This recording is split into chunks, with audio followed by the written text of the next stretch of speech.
in a few short months, we've now achieved peace between India and Pakistan, Israel and Iran, and the DRC and Rwanda, and a couple of others also, Serbia, was... Hello wonderful people, welcome once again to another episode on my YouTube channel. For those new to this page, I'm Marvin, and feel free to hit the subscribe icon and follow my videos. Thank you. Today, we'll be discussing Donald Trump's bid for the prize of Nobel Peace Prize. A reporter told Donald Trump that the president of Democratic Republic of Congo said he's thinking of nominating the US president for the Nobel Peace Prize. They laughed when President Trump brought peace to the Middle East. Now, he's officially nominated for the Nobel Peace Prize. While Biden bows to Iran and Kamala plays pretend, Trump stopped nuclear war before it started. No war, no excuses, just leadership. The media won't admit it, but the world knows. Nobody is more deserving to receive the Nobel Peace Prize than President Trump. Trump hosted Rwanda and DRC leaders to sign a US brokered peace deal to end decades of war. Plus, America secured mineral rights in the process. There's plenty to not like about President Trump for many, and I don't have a hard time understanding that. But if you hate President Trump, this episode is for you. Hate blinds us from truth, and truth will set you free. If you talk to the Republicans, they will say that Trump deserves to win. Well, that's a huge for Donald Trump. Let's watch the following videos and come back at the end and discuss the implications of this episode. Thank you for watching. Give this man the Nobel Peace Prize already. We're going on war number 3. He ended in less than a year. Pakistan and India, Israel and Iran, and this one's huge. Trump just brokered a ceasefire between the Democratic Republic of Congo and Rwanda. For those of you that don't know, these two have been going at it for the past 30 years. The Congo and Rwanda have been at war on and off since the 1990s. It's a brutal fight, mostly in the East Congo. We're talking millions of people have died and millions more have run from their homes. The main issue was rebel groups, backed by each country, plus fighting over control over the region's huge mineral wealth. So how did Danti get involved? On June 27th, Congo and Rwanda signed a US brokered peace agreement in Washington, D.C. Both congregations met with Donald Trump in the Oval Office, where he declared the war over. The deal forces both sides to stop supporting rebel groups, set up a joint security command, and gets Rwanda troops out of Congo within the next 90 days, with the UN watching. So what's in it for America? First, the deal is tied to controlling and cleaning up the mineral trade. Congo is the world's #1 source of cobalt, a mineral essential for electronic vehicles and tech. By brokering peace, the US gets a bigger say on how these minerals are mined and shipped. That means less reliance on China, which has dominated the African mining sector for years. Now American companies get first dibs on new mining projects, so it's good for business and national security. And of course, there are skeptics. The biggest rebel group, M23, wasn't even at the table. There's a real risk that the fighting could flare up again if they don't join in. But for right now, Trump's team landed the first real ceasefire between the two countries in decades. If it holds, it could mean real change in Africa. Are we all gonna act like our president didn't just end a war in 12 fucking days? What are we waiting for? Give Donald Trump the Nobel Peace Prize! He ended this war in 12 days. He ended India versus Pakistan. Vladimir Putin himself said if Donald Trump was the president instead of Joe Biden when he initially wanted to invade Ukraine,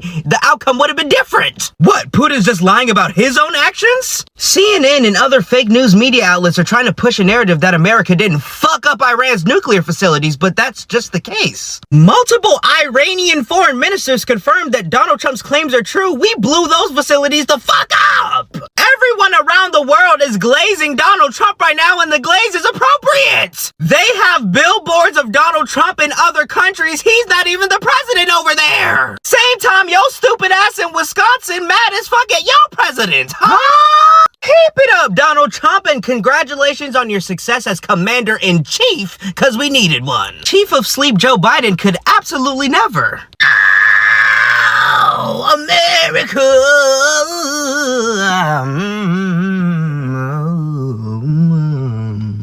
I ain't never done that before. What was that? Stop wasting time and hating on your own president. It does no good for anybody. Don't be mad. Be glad. Donald Trump has allowed Iran to sell oil to China again after the war with Israel, and he was asked by reporters on whether or not he had given up on his maximum pressure campaign due to the sanctions that we have on Iran. And y'all, the answer this man gave, I'm going to play the video that way y'all can hear it straight from his mouth. But the answer he gave should let anybody who doesn't already understand this know. This man really just wants the rest of the world to be great along with America. Like, I really think he wants world prosperity and world peace. He really has a heart and he really has compassion. And if you want my honest opinion, I don't think Trump wanted it to have to come down to them bombing those nuclear sites. I really think Trump wishes that they would have just given up the stuff that they had, signed a new deal, and all of this could have been over. But let me just let y'all hear why Trump said that he's allowing Iran to sell this oil to China again. They just had a war. The war was fought. They fought it bravely. I'm not giving up. They're in the oil business. I mean, I could stop it if I wanted. I could sell China the oil myself. I don't want to do that. They're going to need money to put that country back into shape. We want to see that happen. Would it? No, if they're going to sell oil, they're going to sell oil. We're not taking over the oil. We could have, you know. I used to say with Iraq, keep the oil. I could say it here, too. We could have kept the oil. No, China is going to want to buy oil. They can buy it from us. They can buy it from other people. But you're going to have to put that country back into shape. It desperately needs money. Hey everybody, so Donald Trump has put an end to his fourth war, and he's done all four of these within the last 90 days. You got obviously Israel and Iran, then you got Pakistan, India, then you have the Congo and Rwanda, which a lot of people probably don't know about that one, but that happened within the last week. And then now you have a ceasefire deal between Israel and Gaza, and here coming soon, I bet you're going to end up with number 5, which is going to be Ukraine and Russia. Trump is going to figure that one out, so just stay tuned. I bet he will figure something out for that one. This is some great stuff. Trump is on another level. He's doing things that no president will ever do and has never done before. He will go down as one of the greatest presidents of all time. He deserves the Nobel Peace Prize. He deserved it whenever the whole Israel-Iran thing happened. He deserved it then. He deserves it now. Give this man that Peace Prize. He is the Peace President, regardless if you love him or if you hate him. He's the Peace President, and he's bringing peace and stability to the world. Give this man his flowers. Balls in your court, Modi. Pakistan just nominated Donald Trump for a Nobel Peace Prize. And I know what you're thinking. This piece of crap, why would he get nominated for a Nobel Peace Prize? You're forgetting. A Nobel Peace Prize doesn't mean shit. And Pakistanis are the kings. A1 glazers, meat riders, buttering up makhan, telling you what you want to hear. Cost them nothing, zero risk to do this. But they got this man all figured out. Anything to feed his ego will get them favorable treatment. What they never wanted you to know. Anybody can nominate anybody for a Nobel Peace Prize. Here's what's going to happen after this peace agreement was signed between Congo and Rwanda.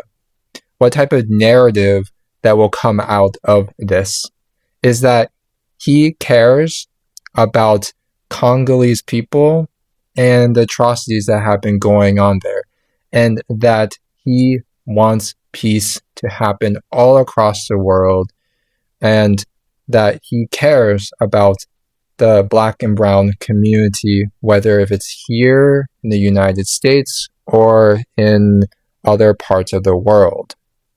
Because I don't believe for a second that he did this because he actually cares. No, he did this because he wants to bring in American companies to take over those mines, to get high profit margins, because those minerals are what powers our technology. And as you know, what modern day and age that we are in, it's like the one thing that everyone is trying to get at this time. Donald Trump nominated for the Nobel Peace Prize. Don't that just give all you Democrats fire crotch? Even you boys over there, you know, because y'all can't tell if y'all man or female over there anymore, but Donald Trump was nominated for Nobel Peace Prize, and he's going to get it. This man has done more than anybody else to bring peace around the world. And I know it makes a lot of you Democrats mad, but how can you argue that this man does not care for anybody when all he does for everyone? So many people, not just America, but other countries. I mean, they love him. love him to death. But Democrats, y'all just can't handle it.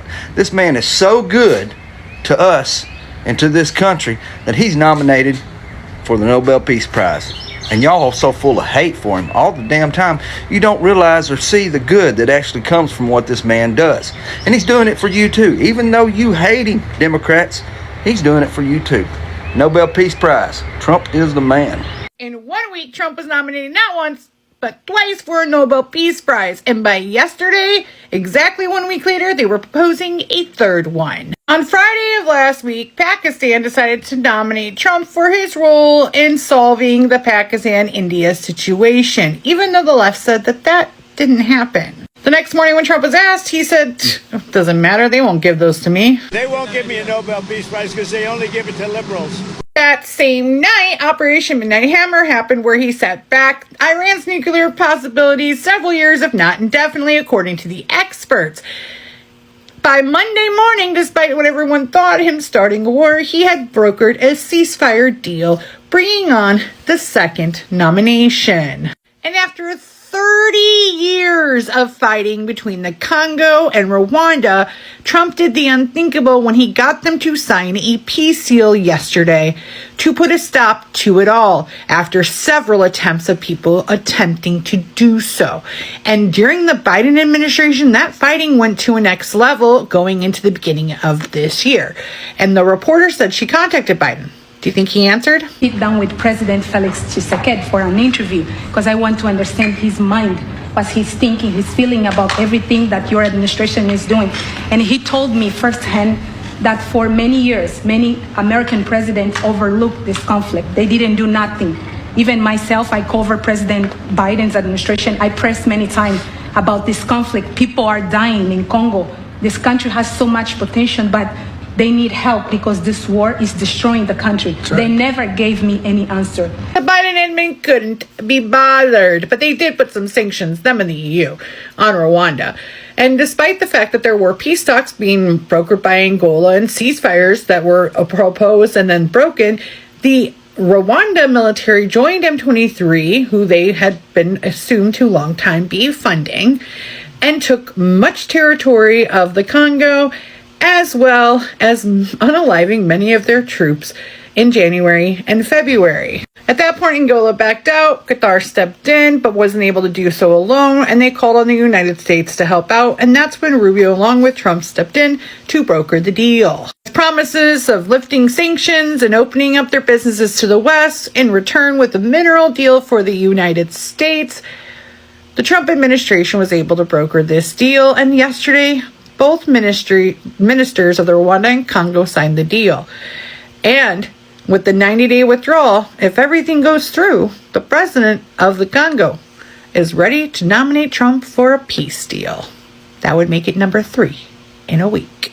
And he told me, President Tshisekedi, that you have no idea, he's very thankful for what you're doing, for what your administration is doing. Not only him, the entire Congolese people. They see that finally they will have hope. And President Tshisekedi also mentioned at the end of my interview that when peace finally comes to the Democratic Republic of the Congo, he's thinking to nominate you as a Nobel Prize Peace, because he said you deserve, you have been working to bring peace in the world, not only at the Congo, and he's very hopeful to meet you in the future. If you're keeping track, in 2020, in September, Trump got the Abraham Accords signed between 4 countries for peace in the Middle East, as well as the Kosovo and Serbia agreement. And so far in 25, mostly over the last 4 months, Trump has gotten a ceasefire between India and Pakistan, a ceasefire between Israel and Iran, and now the Congo and Rwanda peace deal, settling 30 years of war. And Obama was awarded a Nobel Peace Prize 9 months into his first term, and not for actually brokering peace, but for proposals that hopefully will one day turn into peace, and it never came to fruition. President Trump has ended 4 wars in the last 90 days. Does this qualify him to win the Nobel Peace Prize? He is doing things no other president can do. Donald Trump announced from the Oval Office that he has brokered peace between Israel and Iran, India and Pakistan, Serbia and Kosovo. Donald Trump has never won the Nobel Peace Prize, but he has been nominated multiple times, most recently in the 2025-2026 for efforts related to Middle East diplomacy. Pakistan's government formally nominated him for the 2026 prize for escalating both India-Pakistan and Iran-Israel tensions. Being nominated, even by governments or lawmakers, does not guarantee winning. The committee decides by October each year.